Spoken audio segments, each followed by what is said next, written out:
Welcome to my new show, the Dr. Jerry Fishkin Show. Well, I'm Dr. Jerry Fishkin. My goal is to bring the consulting room to your living room. Your feedback will help make this show a show not for me, but for you. So sit back, relax, and let's jump in.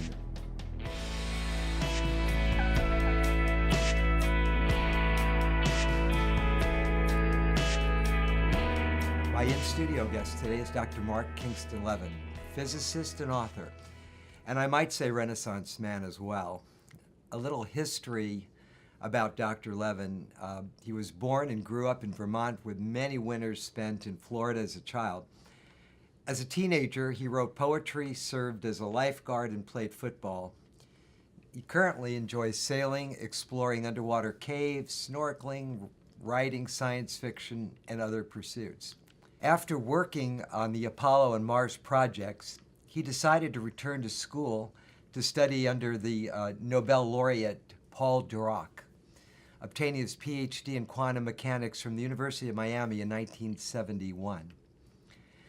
Then Dr. Levin founded two companies and served as science advisor to then President Gerald Ford.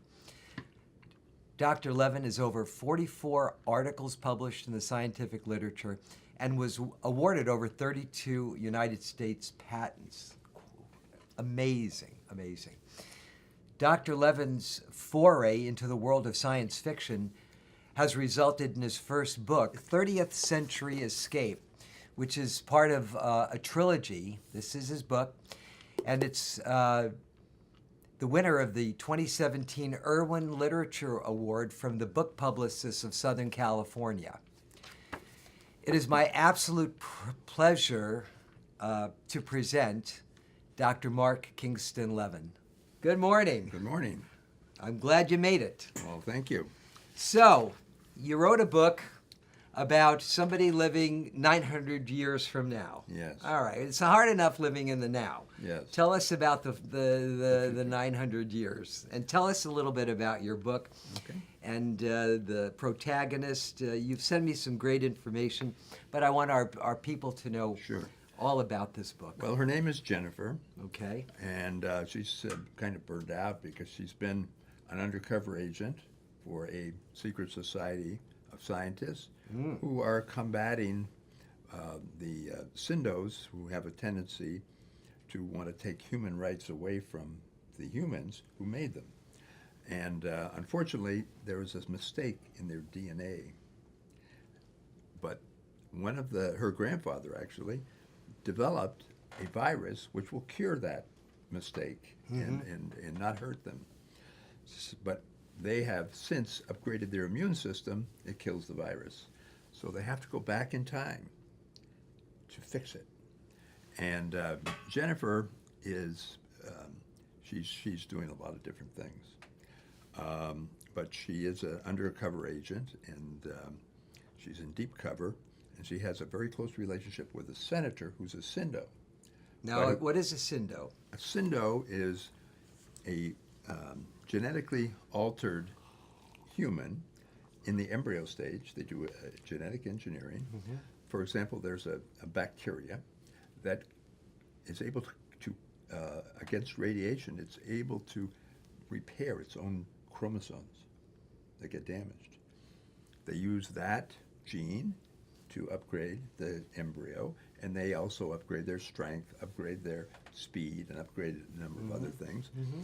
And the people were developed in the 27th century, the Syndos, in order to settle planets on Tau Ceti and a few other nearby solar systems. Mm-hmm. Maybe there's 150 years to get there and things like that. So the lifespan of the average human at that time is 800 years. This is 900 years from in now, the future, right? Okay. So you're going to live 800 years. We're going to live 800 years. It's hard enough living like 75 years. Well, I don't years. know. It's pretty. I'm not willing to give it up yet, and I'm 76. So I want to live longer, and people want to live longer, and there are little symbiotes. They're little nanotechnology that take the chromosome. There's a thing on your chromosome that if you measure it, it wears out, and that's your lifespan. Okay. But if you have symbiotes to repair it, your lifespan can be significantly larger. Where do I buy one? Well, you got to wait till 900 years or 700 years in the future, and gradually they learn how to do this, and they also do some genetic engineering so that you would improve your organs. Your but immune eventually, system, your organs. Yeah. But eventually, those organs have to be replaced, and by the 30th century, they've been doing it for several hundred years already. There's a company here in San Diego, well, Southern California, that is working on 3D printers in order to make your organs. So we can make me an organ using a 3D printer out of plastic? Not out of plastic, out of living systems. Really? Yeah. Living material. They use stem cells. Mm-hmm. Isn't that amazing? Yeah. So, Mark, okay, so this gal is under deep cover. Yeah. Okay. And she's burned out. And she's burned out. Her. Do they have psychologists in those days? Yeah. 3,000? They do, and she needs help, but she doesn't go for it right at the moment because she's in combat situation. She's under attack, although she kind of planned this. She's a very smart lady, great brains, and she planned to go to this place that once had nuclear weapons there, because she's going to blow off a nuclear weapon, to hide the time machine. That allowed her to get to the 27th century. Doesn't want them to know because she knows they'll find a time machine and they'll come get her and they'll stop the mission. But so she's very smart. So everybody else thinks that she's going to commit suicide because she's trapped, and she had said and put signals out that that's what they were going to do. They were going to make a mass protest because they're taking away their rights. And she found out that there's a plan to they're making this chemical, there's already manufacturing it. If you put it in the water supply, humans will become sterile. That won't affect Sindos. It's genetic warfare, okay? And they're all going to die out because they're going to get sterile. And that's the Sindo plan. They've started to build the manufacturing plant, but they haven't implemented it yet. Okay. So she gets through the senator who has access to all this data. She gets into his data by using some nanotechnology that she places there because she visits the house every couple of times a year for her son's birthday party and things like that. So they kind of live semi-normal life. They live semi-normal life, yeah. And but she's under a lot of stress because her lover, they never have made children, and she, of course, wants children very badly, was assassinated using laser weapons, and his brains went all over her. So it was a pretty trauma.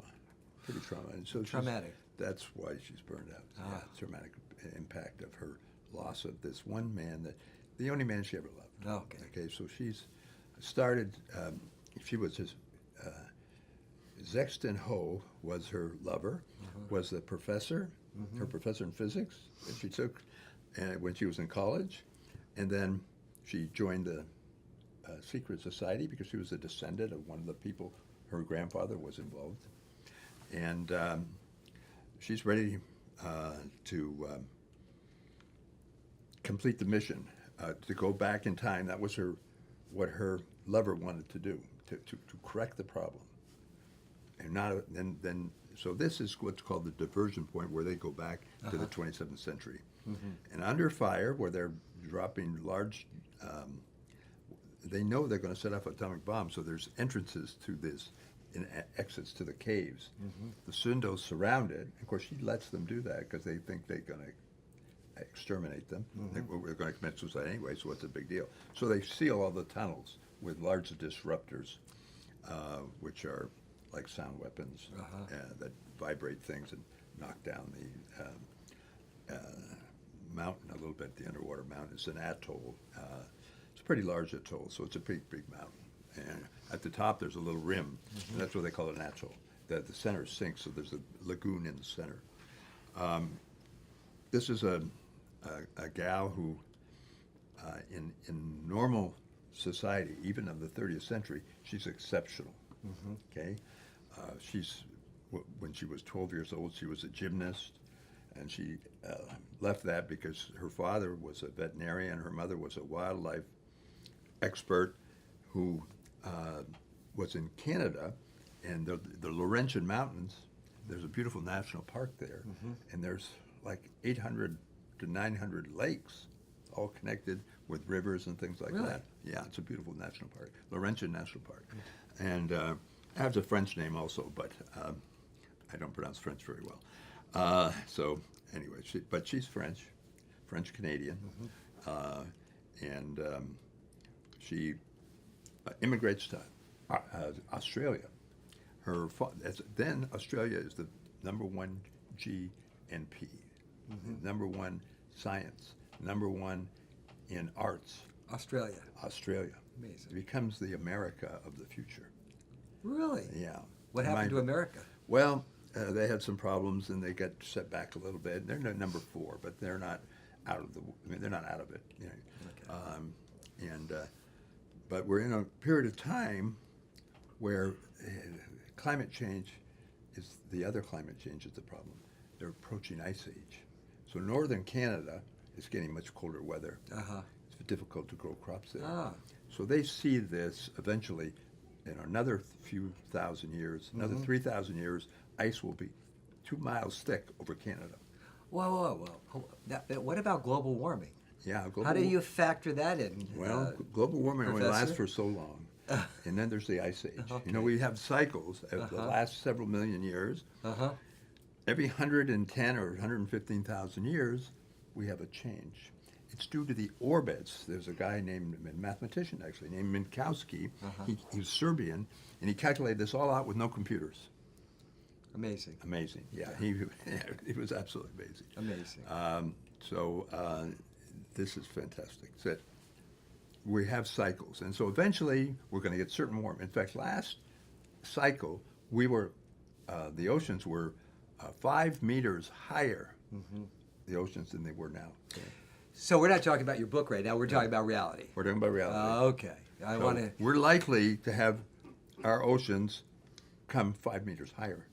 And we're going to have a lot of cities that are going to have problems. Is that because of the global warming and the ice melting? Because of global warming, yeah. Okay. But eventually, that's going to happen, but eventually we're going to get global cooling. Okay.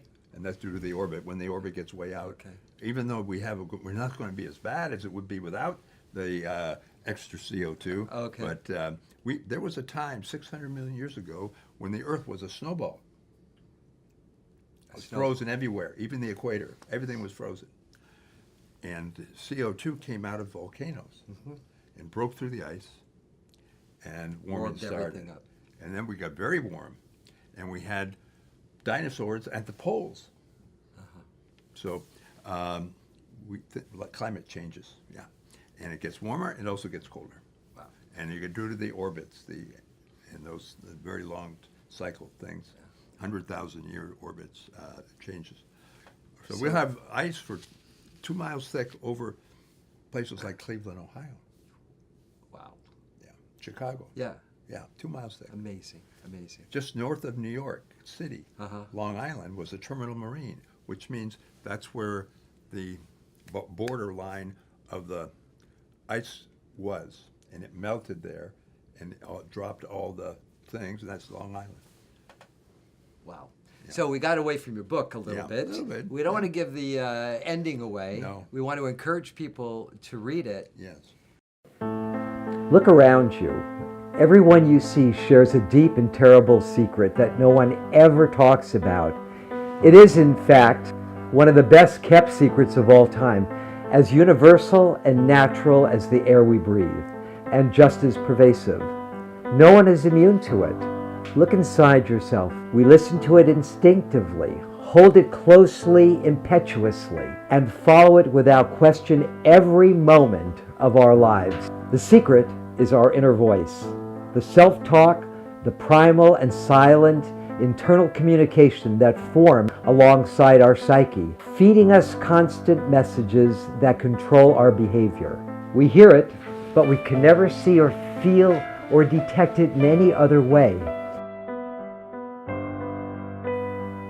If you'd like to learn more about the relationship of early life abuse, trauma, neglect, violence, and its relationship to addiction, please pick up a copy of my new book, The Science of Shame and Its Treatment, available at a bookstore or online. Thank you very much. Addiction is the greatest public health crisis of our time, and the #1 killer of young people in America today. At Beginnings Treatment Centers, we offer safe, modern, effective treatment for substance abuse and addiction. Minutes from the beach in beautiful Orange County, California, Beginnings offers comfortable surroundings, private chefs, and a dedicated clinical staff. Beginnings makes recovery possible for you and for your loved ones. Don't wait until it's too late. Call 800-387-6907 right now for a free confidential assessment. I think I want to ask you to tell our people out there, because you are so fascinating in the talks that we've had prior to our taping today, your history, who you are, what it informed you to be Mark, to be you. Yeah. Well, I was very lucky that my mother was a poet, my grandmother was a journalist, and later an editor of Vermont Life, and they encouraged me to write. I wrote poetry when I was 15, even 14. I first published at 14. So I did, I love poetry, and I read my mother's poetry, and I was influenced. But I was also interested in journalism at that time. But I made a decision, I think, that to study science. And it's just because I got very curious. My senior year, I had this great science teacher. His name was Buck, Mr. Buck. And I had a little lab in my basement, okay? And we were working on rockets, too. In fact, we won the state rocket championship. And you never blew anything up on it. Well, I did a few times. Yeah, I did. But anyway, he was my mentor and helped me.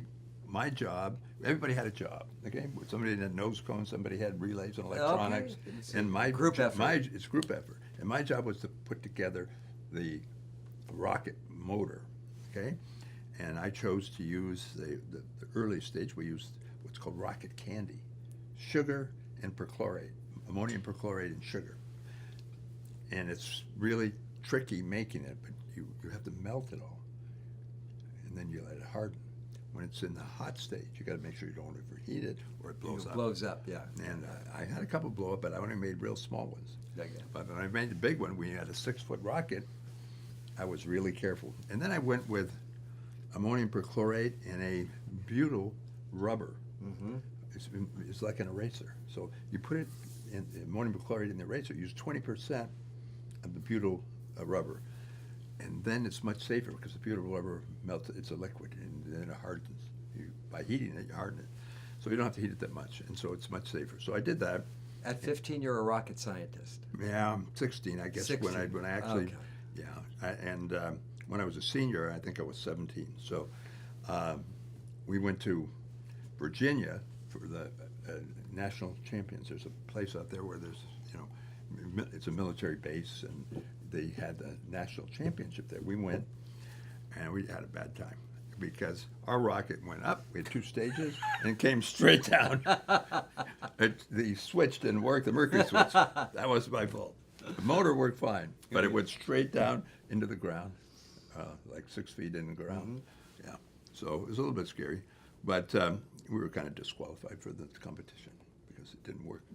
Yeah, but anyway, that was my senior experience when I was about 17 years old, and it was in this. It was in the summer, actually, June.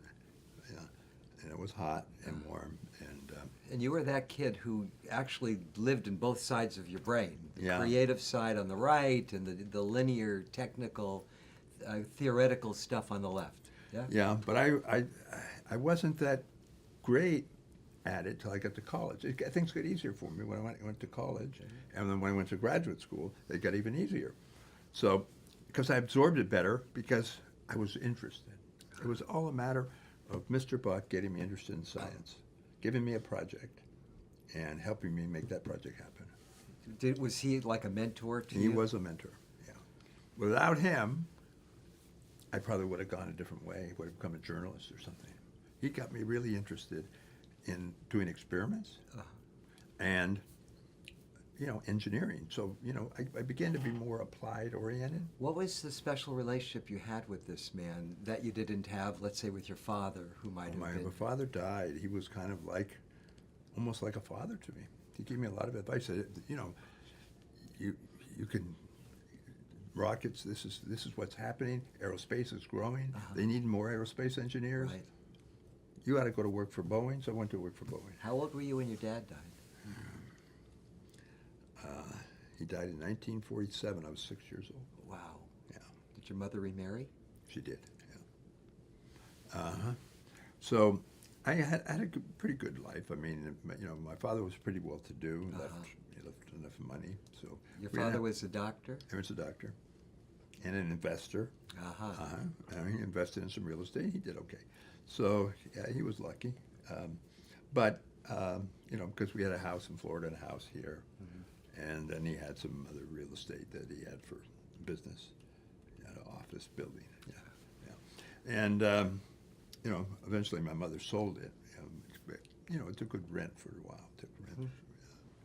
Office buildings are very good to invest in, especially for medical people, because they always tend to grow.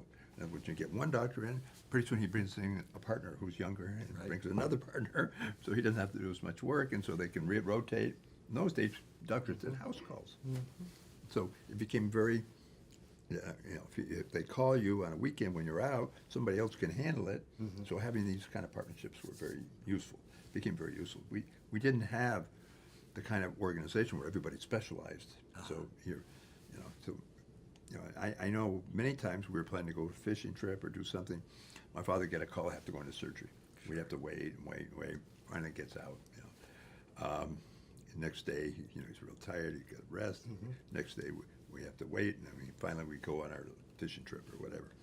But that's kind of turned me off of medicine, because I didn't want to be going to called all the time and get. Yeah, right. Yeah. Yeah. So, I took biology in high school, but my real interest was in science, and later became interested in physics. Right.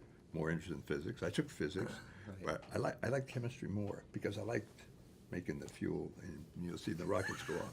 So that piece never left you? No, never. From the left me. time you were a little boy, and that excitement about that rocket and that fuel, Yeah, that did it. Yeah, that was it. that was it. I just drove me to learn more about how science works and the fundamentals, and then eventually I got interested in how the fundamentals, and you get into the particles. And at first we thought they were just protons, neutrons, and electrons. But you take the proton apart, you have these quarks. You take the neutron apart, and you have different quarks. And so, it became interesting. Then, of course, there was the search for the boson, right? Peter Higgs, a scientist in England, a friend of Dirac's, predicted the Standard Model using Dirac's equation, and said there should be a boson. And nobody could find it. And so they built this thing called the Large Hadron Collider in France. Right. And the Alps, goes through the Alps, 27 miles around or something like that. So That's the one in it's France and Switzerland? Yeah. That's the Goes same through one. yeah, same Yeah, I've read it. I've read science fiction books about that, the collider. Well, they're hoping to make a black hole, small black holes. exactly, with that device. But they made the Higgs boson, and it's amazing. Because first time you're smashing these things together, and you want to find it, and it only lives for a very short time. Have to be at really high energies. So the Higgs boson is responsible for the mass of all other particles. Okay. So it's a part of all these other particles. So what you're trying to do is break them apart and find what the fundamental particles are, and they're 3 across and 4 down, and these are what you have. That's the model. That's the model. It's relatively simple, but it's true. And so it came out of Dirac's equation, quantum mechanics. And that's how I got real interested, because I said about fundamental particle physics, I got kind of interested in that, because Dirac had all predicted a lot of these things. Well, Higgs used the equation to predict the Higgs particle. And I got to give credit to Peter Higgs. He did a great job. And he's still alive. The amazing thing is he's still alive. And I guess he got a special award for that, but he was really charged by finding the Higgs particle. So, if I understand this correctly, I am not a physicist, but you're looking for the essential elements of the universe. Yeah. What the universe is made of. What the universe is made of. Yeah. And then, later in life, I met with Dirac, and he got me interested in the future, how the universe is going to evolve. Because he looked at it as evolution. And he thought there might be some change in properties that we consider constants, like the gravitational constant. Yeah. And so I began to look at those things, and I looked at some of his basic principles, and I got the idea that mass and space were related. Somehow can be transformed. It's just another form of the same thing. And you have to start with a hypothesis, then you have to try to test the hypothesis. That's correct. That's what we do in science. Yeah, so we measure the expansion of the universe. And we find out that the universe is expanding at an accelerating rate. What's causing that acceleration? Space is not, Einstein was the first to realize that space is not nothing. It can warp, and gravity waves is a disturbance in the space. So, for those watching us today, what does this mean? Well, it means I'm always looking for the deeper meaning. Okay, it means that we have a means to do time travel. Oh. It leads, that whole theory leads to time travel. Okay? In the book, a little bit of it's explained. She does it for a PhD. Okay. She has 3 PhDs in her time, and she looks very young, and she wants to adapt to the culture. The best way is to go to a place that she's been. She's a professor at the University of Hawaii in the 30th century. She wants to go to Hawaii because it feels comfortable. She loves it there. So she goes to Hawaii, and she doesn't have any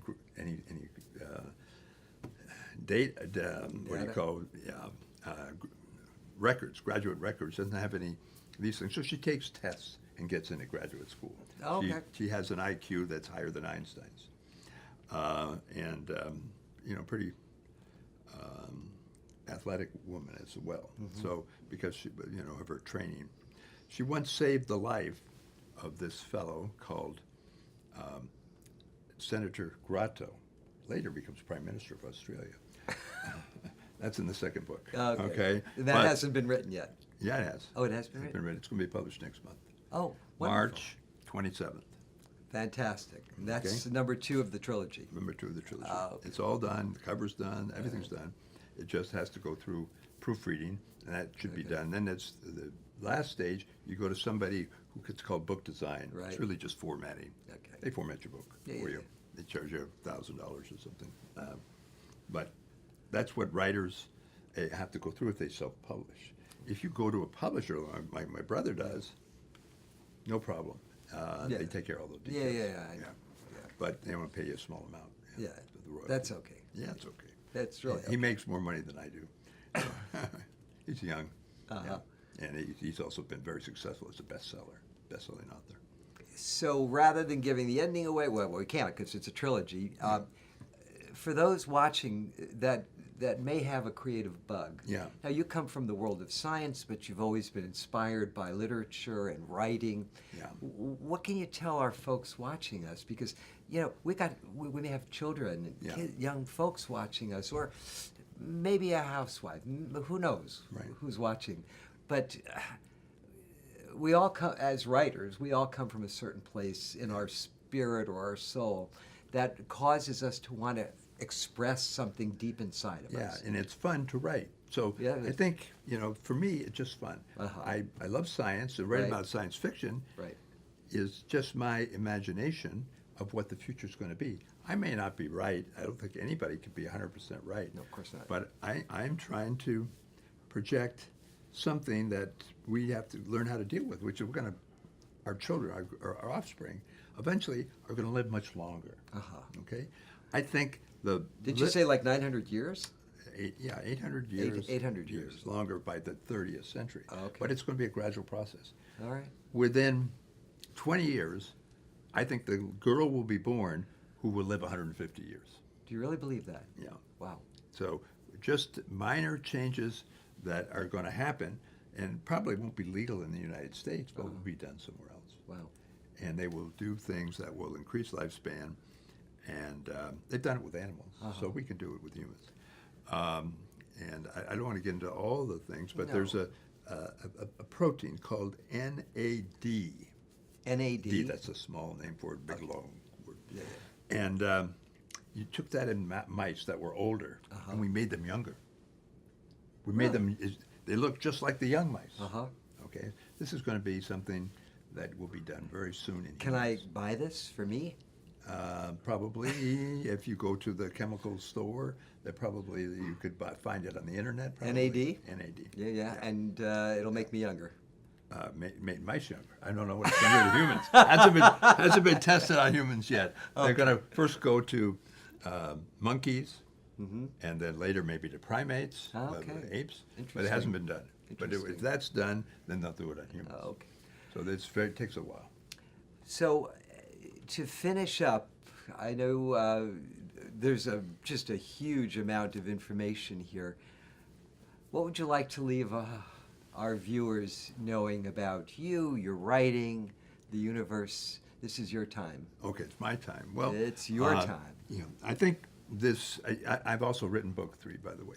It's written, but it's not been edited. Okay, so as soon as this one gets published, I'll have the other one edited. Lovely. And by the way, we're going to put it all on the screen and how everybody can get a copy of a 30th Century Escape. Fascinating read. Yeah, the best place is Amazon, because right now I have a relationship with Amazon. Let me put it up again on the screen. Yeah. And we'll flash it on the screen with all of that. And Amazon has an exclusive. They have. Okay, so you can get it from Amazon. It's how much? Yeah, it's $2.99 for the ebook and $14.99 for the paperback. Folks, you can afford it. It's a great read, and I think that if you want to expand your mind and get out of the everyday, I think it's definitely worth taking a look at 30th Century Escape by Dr. Mark Kingston Levin. Oh, thank you very much. I really appreciated the opportunity to talk about science in the book. And one thing about this character, she does have some psychological problems. She goes into deep depression. Depression, yeah. Do they have psychiatrists and all of that to help them? They have chemicals? She goes back to the 21st century, March 2015. And she has to survive on that island by herself till 4.5 months, when this airplane, amphibious airplane, actually it's a Albatross, it's an amphibious aircraft, comes. They're going to do research on this island and take samples and send it all back to France. So it's about kind of some of the stuff I did when I had that company. So I write what I know about. Right. We all write what we know about. I have to. Or fantasize about. Or fantasize. Yeah. I mean, the future we don't know. Of course. It's all fantasy. But it's based on science, so that's what we call it, science fiction. Yeah. Everything I do there is based on some real scientific theory, which deals with the expansion of the universe, which led to time travel. I think you'll see people talking about, gravity waves are distortions in space-time. So space is something. And if there are those waves, space it has energy in it, which can be converted, right? So you can't get something from nothing. Right. So something has to make space, right? In my opinion, okay? And it might be black holes, and maybe supernovas. It's got to be something. Could be collisions of neutron stars. All 3 of them could be. So something makes space because we're expanding at such a rapid rate. I think that rate won't continue forever, or everything would fly apart. I think what's going to happen is we'll end up with a universe of all black holes. They will start merging and merging and merging. And some point, they'll reach a critical mass and will make become a white hole. A white hole is the opposite of a black hole. The Big Bang was a white hole. And that will reveal everything. Well, it will create another universe. Yes, it will. Yeah, create another universe. Fantastic. And maybe we'll get more than one out of this universe. Maybe there'll be much more universes. But I don't know what size, and I'm trying to figure that out. I don't have Dirac anymore. He passed away. if I had somebody like him, I do. One of his students, Walter Penrose, is now Sir Walter Penrose. He came out with a theory called conformal cosmology, conformal cyclic cosmology, which means there's no beginning, there's no end, it runs in cycles. It's compatible somewhat with my theory. Right. I call it J theory, okay? And partly because Jennifer, it starts with a J. So you have to pick something, some name, you know, M for membrane, and you know, the universe started when two membranes collide. It's kind of the string theory is, and string theory is very good, superstring theory, and M theory. You know, that as many scientists as you have, you probably have different theories. Okay, but a lot of people are working on string theory. It's very popular now. And there's quantum loop and theory, which is really trying to. Einstein's equations have a problem because they go to infinity. Nothing can be infinitely small because quantum mechanics tells us you can't get smaller than a Planck's length. That's 10 to the minus 35 centimeters. It's really small. Okay, can't get smaller than that. So you can't go to infinity. Yeah. So you have to apply quantum mechanics to Einstein's theory. To figure it out. To figure it out. Yeah. Now, Einstein called that the theory of everything or the unified field theory. And he tried to do it, and he didn't do it. Okay? And then other people have tried, thousands. Schrodinger tried it. I mean, everybody tried to get, well, they want a unified field theory. It's very difficult because this theory of gravity, relativity, doesn't fit. No matter what you do. Well, I think someday it will. By the 30th century, certainly. But right now, it's a big problem in physics, trying to come up with a theory of everything.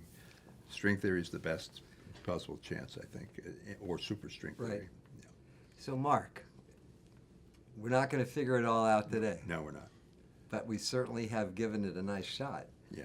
Well, I think the question is the best and most interesting part of what makes me interested in science. If those questions were all answered, it wouldn't be interesting. That's correct. Okay, it's the beauty of every time you discover something like gravity waves, it leads to other things. It absolutely does. Yeah, and so and also there's something called wormholes. And through the wormhole with Morgan Freeman, you know, he had a great, but wormholes, if you move one end of the wormhole, you have a time machine. Okay, because the physics all goes to that, and how you can create these things in a small field. Right. And that's how you put a small little like vehicle in there, and you go into the future. Wow. Well, again, I want to thank you so Yeah, much for thank being you. here today and for being our guest. And I've learned a lot, and I really thank you. And I want to thank all of you for watching and being here. And if you have any questions, certainly you're more than welcome to send them on to us. We'll flash the information on the screen, and we look forward to hearing from you again, seeing you soon. If you like this video, please sign up and subscribe. We look forward to being part of